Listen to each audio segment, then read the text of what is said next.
बात कर रहे हैं, लेकिन ये तरीका किसी भी सूरत पे दुरुस्त नहीं हो सकता कि कारकुनान जमा हो जाएं, हमला कर दें, एक दूसरे को जख्मी कर दें। ये सिचुएशन हम आपको दिखा रहे हैं जब कारकुनान के पास डंडे लाठियां मौजूद हैं, पथराव किया जा रहा है एक दूसरे के ऊपर और इसी दौरान कई अफराद जख्मी भी हुए हैं।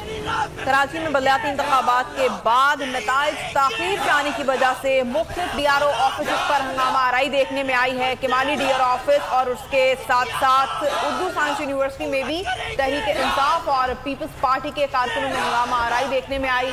एक दूसरे पर लाठियां और डंडे चला दिए और ये मौक़िफ़ है तहरीक इंसाफ का। उर्दू यूनिवर्सिटी में मौजूद हैं बोल न्यूज़ के नुमाइंदे नदीम अहमद। नदीम से जान लेते हैं। नदीम, इस वक्त यहाँ पर क्या सूरत हाल देख रहे हैं आप? जो हंगामा आराई चल रही थी वो थम सकी, पुलिस ने क्या एक्शन लिया?